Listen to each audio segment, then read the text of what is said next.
할렐루야. 오늘도 예수님의 은혜가 여러분과 함께 하기를 간절히 바랍니다. 오늘 말씀은 요한복음 6장 22절에서 27절입니다.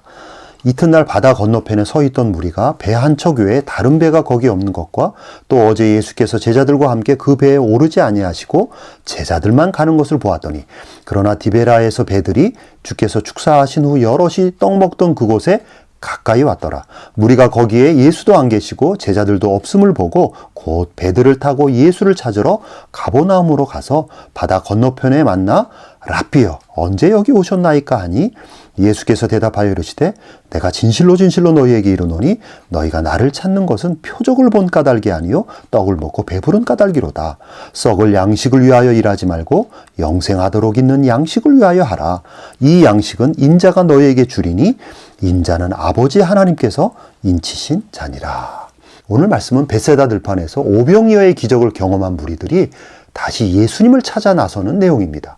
벳세다 들판에서 약 2만여 명의 사람들이 오병이어의 기적을 경험했습니다.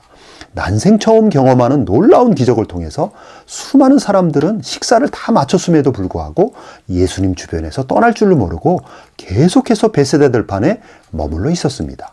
그런데 예수님은 홀로 산으로 올라가셨고 제자들은 배를 타고 가버나움으로 떠나버렸습니다. 이제 들판에는 무리들만 남게 되었습니다. 그러면 들판에 있던 무리들도 각자 집으로 돌아가야 합니다. 그러나 상당수의 사람들이 집으로 돌아가지 않고 계속해서 들판에 머물며 예수님이 다시 나타나기를 기다렸던 것입니다.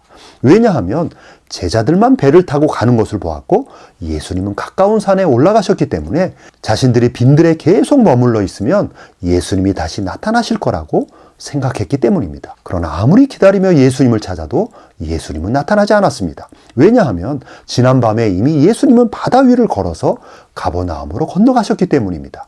이 사실을 몰랐던 무리들은 한참을 기다리다가 결국 아침에 디베라에서 들어오는 배들을 타고 가버나움으로 건너가서 거기서 예수님을 다시 만나게 되는 것입니다. 이것이 오늘 본문 초반에 나타나는 내용입니다. 그래서 25절에 보니까 배들을 타고 가버나움으로 건너온 무리들이 거기서 예수님을 만나서 하는 말이 랍비여 언제 여기 오셨나이까? 라고 물었던 것입니다. 그러니까 오늘 말씀은 뭐냐면 오병이어의 기적을 경험한 무리들이 계속해서 예수님을 찾아다니며 예수님을 따라다니는 그런 현상을 보여주고 있는 것입니다. 그러자 26절에서 예수님이 말씀하시기를 내가 진실로 진실로 너희에게 이르노니 너희가 나를 찾는 것은 표적을 본 까닭이 아니요 떡을 먹고 배부른 까닭이로다. 즉 예수님은 왜 무리들이 예수님을 쫓아다니는지 무리들의 마음의 상태를 정확하게 아신 것입니다. 표적을 본 까닭이 아니요 떡을 먹고 배부른 까닭이다.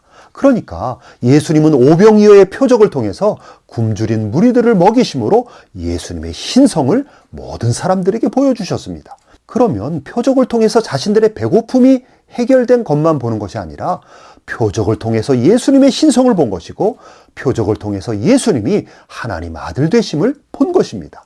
그러면 예수님이야말로 하나님이 보내신 참 구원자이시며 참 메시아가 되는 것입니다. 무리들이 표적의 이러한 의미에 주목했다면 이제 무리들은 배고픔의 문제보다 예수님의 메시아됨을 더 깊이 깨닫고 예수님을 따라야 합니다. 그러나 이 무리들은 표적의 참된 의미가 중요하지 않았습니다. 그 표적을 통해서 먹을 것이 해결되었다는 것이 더 중요하였습니다. 예수님이 하나님의 보내심을 받아 이 세상에 오셨다고 하는 이 놀라운 사실에 대해서는 그렇게 마음을 집중하지 않았습니다. 하나님의 아들이 이 세상에 오셨다는 것에 대해서는 별로 관심이 없었습니다. 즉 놀라운 신성을 드러내시는 예수님 자체가 중요한 것이 아니라 예수님이 자신들의 먹는 문제를 해결해 주었다는 것에 더 마음을 집중한 것입니다. 먹는 문제, 경제적인 문제를 해결해 준 바로 그 예수님이 무리들에게는 중요했던 것입니다. 그래서 지금 무리들이 예수님을 찾아다니는 것도 먹는 문제 때문에 경제 문제 때문에 간절히 예수님을 찾아다니고 있는 것입니다. 그래서 예수님은 너희가 나를 찾는 것은 표적을 본 까닭이 아니요 떡을 먹고 배부른 까닭이라. 즉 표적을 통해서 예수님을 주목해서가 아니라 빵 때문에 떡 때문에 예수님을 찾고 있는 것입니다. 선물을 주시는 그분을 주목하는 것이 아니라 선물 자체를 주목하는 것입니다. 예수님 자체에 주목하는 것이 아니라 예수님이 주시는 떡에만 주목하는 것입니다. 예수님은 무리들의 그런 마음 상태가 너무 확연하게 보이니까 매우 실망하며 안타까워 하시는 것입니다. 그러면서 예수님은 그 다음 27절에서 썩을 양식을 위해서 일하지 말고 영생하도록 있는 양식을 위해서 하라. 그러니까 육신에 먹을 양식도 중요하고 필요한 것이지만 그것보다 더 중요한 것은 영생하도록 있는 양식, 생명의 양식, 영혼의 양식이 더 중요하다는 것입니다. 인간은 먹을 양식도 매우 중요합니다.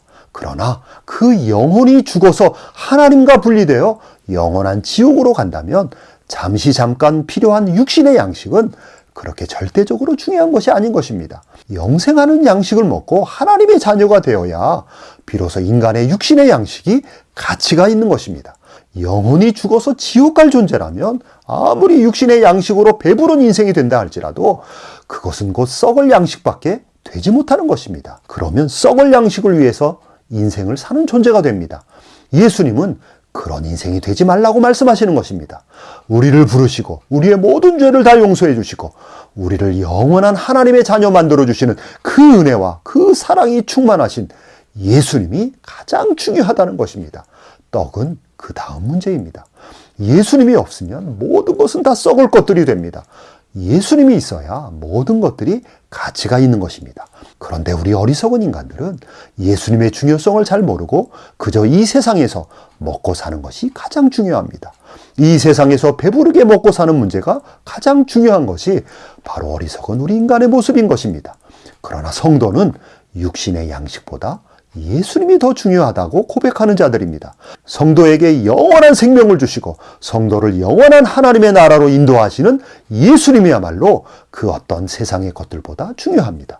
그러므로 성도는 오늘도 육신의 양식을 위하여 일하는 자가 아닙니다.